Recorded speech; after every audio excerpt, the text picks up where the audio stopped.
magang. Jadi kita tetap harus lakukan itu semua. Jadi tidak berarti, jadi dalam waktu 1 tahun semuanya itu harus kita laksanakan. Makanya waktu itu jujur aja abang nggak terlalu berani melakukan perjalanan ke negara-negara lain terlalu banyak gitu loh.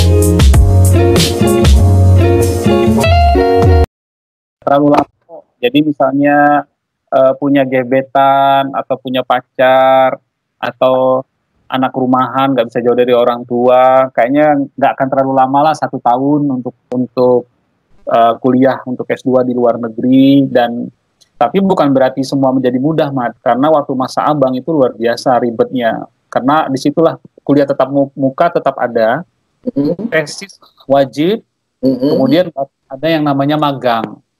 Jadi kita tetap harus lakukan itu semua. Jadi tidak berarti, jadi dalam waktu 1 tahun semuanya itu harus kita laksanakan. Makanya waktu itu jujur aja abang nggak terlalu berani melakukan perjalanan ke negara-negara lain terlalu banyak gitu loh. Karena abang takut nanti nggak terkejar. Karena ada target yang harus diselesaikan. Kalau misalnya dari jadwal kontrak kita dengan pemberi beasiswa itu lewat, itu bisa saja nanti kita akan diputus beasiswa kita gitu loh. Oleh karena itu, iya dong. Gimana, Mat?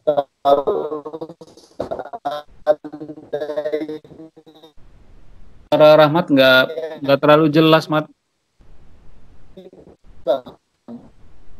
Ulang, gimana, Mat? Ini Bang, yang saya mau tanya ini Bang, mau saya tanya ini tuh, kalau seandainya beasiswanya diputus, itu ada masa berlakunya nggak beasiswanya?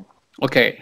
Yang jelas akan ada kontrak yang kita tanda tangani ketika kita mau dengan si pemberi beasiswa. Misal nih, abang kan di 1 tahun, programnya S2-nya 1 tahun. Nah, mereka akan memberikan kita itu kesempatan paling 1 tahun itu dilebihkan mungkin 1 atau 2 bulan sampai 1-2 bulan ke depan. Karena ya itu tadi, kita kan sudah menandatangani kontrak, kenapa kita melanggar itu gitu loh. Berarti kan ada masalah dengan kita. Nah, jadi waktu masa abang itu ada kasus teman abang memang ternyata terkendala di pembuatan tesis. Tesisnya belum selesai-selesai. Akhirnya dia nambah 1 atau 2 bulan.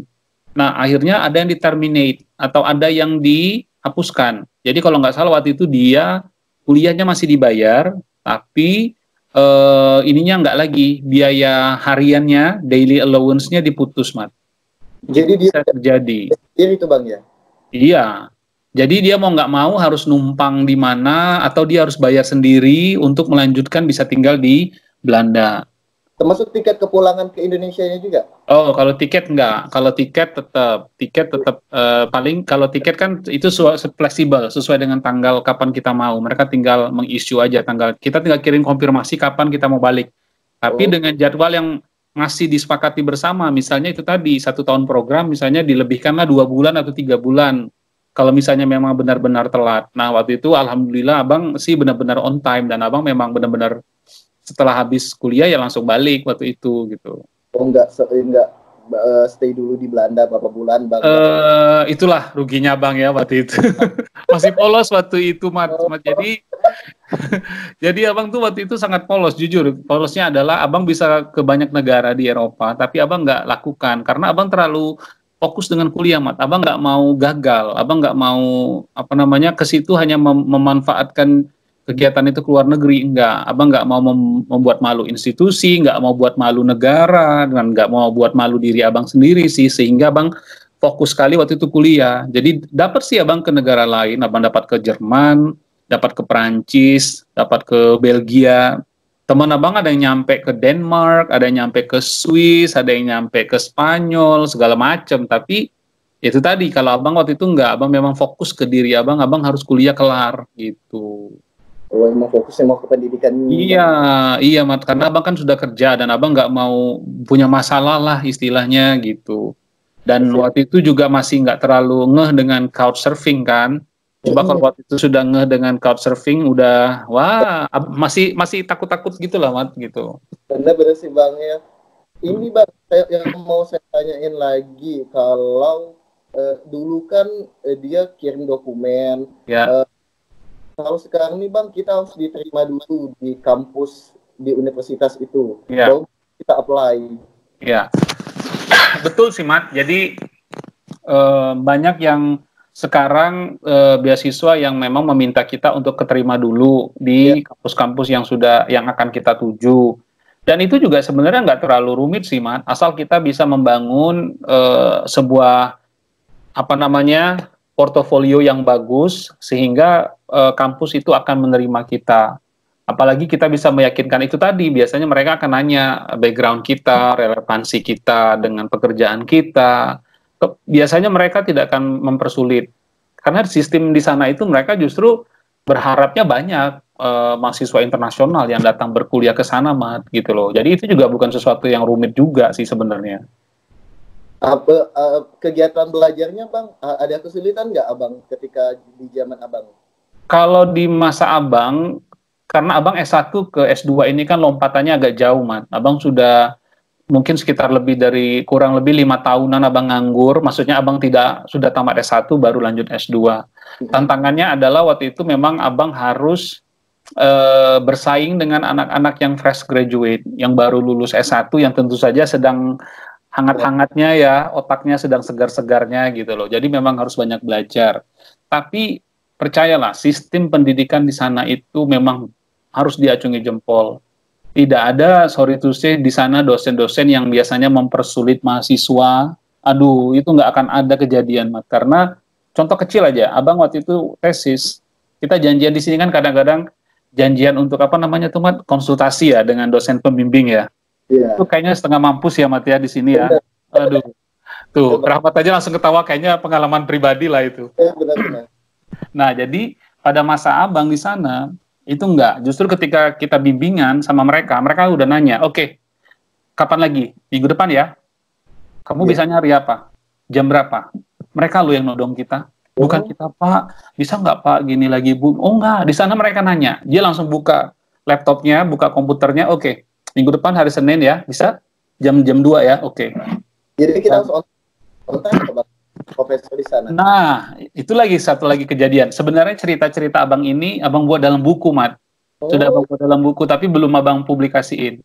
Jadi hal-hal positif yang seharusnya abang pikir ini budaya kita, itu abang dapatnya di sana gitu. Yeah.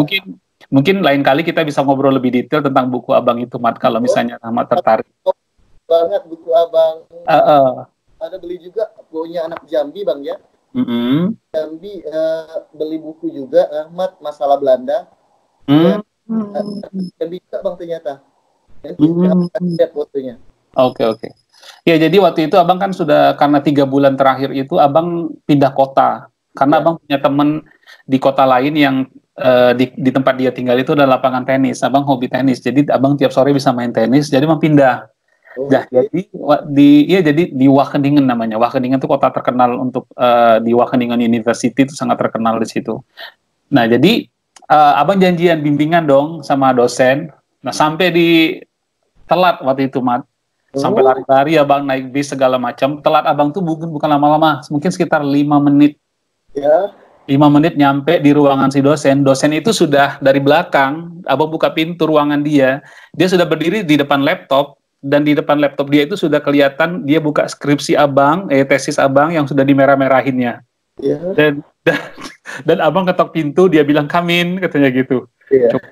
Gila kan? Dan abang langsung kayak, ya Allah, I'm so sorry sir that I came late. Padahal cuma 5 menit. Dia udah standby di situ dan dia kasih senyum aja, senyumnya. Entah senyum atau apa, nggak tahu lah. Oh itu loh, itu di sana, Mat. Itu masalah nggak Bang bagi dia? Nggak begitu masalah 5 menit. Bagi dia mungkin nggak masalah, tapi bagi kita, Mat, Karena abang setelah itu, abang tidak pernah mau terlambat lagi. Karena sebegitunya dia menghargai kita sebagai mahasiswa, masa kita nggak bisa menghargai dia sebagai dosen? Gitu. Jadi akhirnya abang malu sendiri. Jadi usahakan, biasanya abang setengah jam minimal, setengah jam belum bimbingan, abang sudah sampai loh di kampus. Abang nggak mau lagi kejadian itu terulang. Nah, jadi benar-benar on time bang ya? Betul. Itu dari satu misalnya on time. Kedua, waktu itu teman abang yang terakhir abang bilang yang pulangnya telat, karena masalah dengan tesisnya. Nah itu karena tesis teman abang itu kacau, dia panggil teman abang, dia yang suruh ngubah judul. Ini ubah judulnya. Ini dikasihnya, dibantunya, dibuatnya kerangka tesis teman abang itu, dibantu benar-benar sehingga teman abang itu tesisnya selesai. Segitunya dosen itu. Iya. Nah, tuh. Benar sangat membantu bang ya. Sangat. Jadi makanya jangan geger duluan nih, jangan keder duluan untuk kuliah di luar negeri. Justru di sana kita tidak, stres itu jauh dari kita. Terus satu lagi waktu itu abang mau pulang. Abang kan mau kasih kenang-kenangan, Mat. Jadi waktu itu abang membawa untuk salah satu dosen pembimbing abang itu, abang terbiasa menyiapkan souvenir itu berupa mata uang rupiah.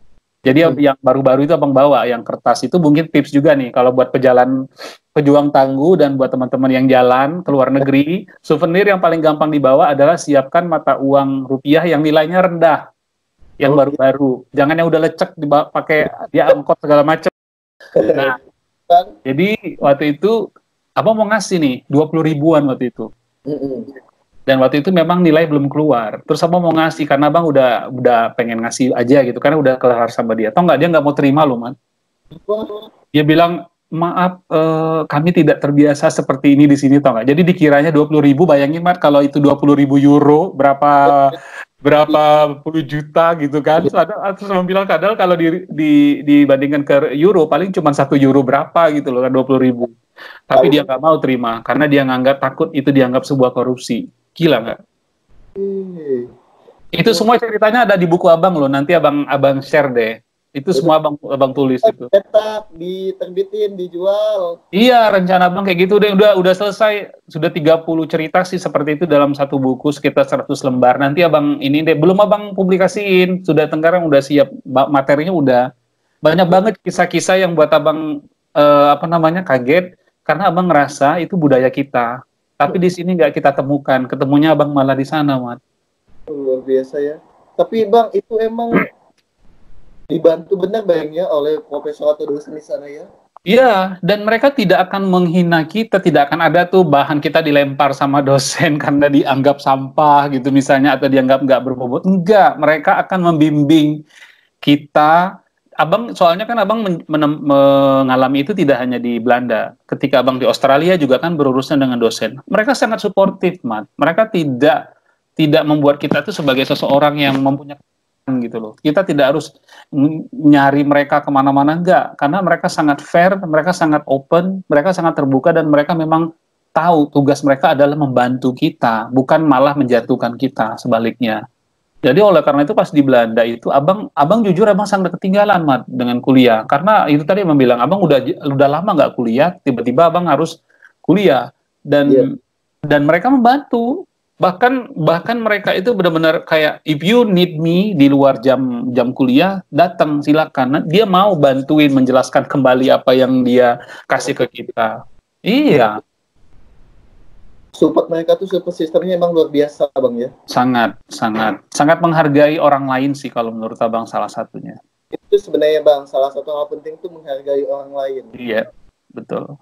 Oke bang, berlanjut, ini sudah master di Belanda. Abang dapat short course di Monash University Australia itu. Setelah berapa lama abang dapat dari Belanda?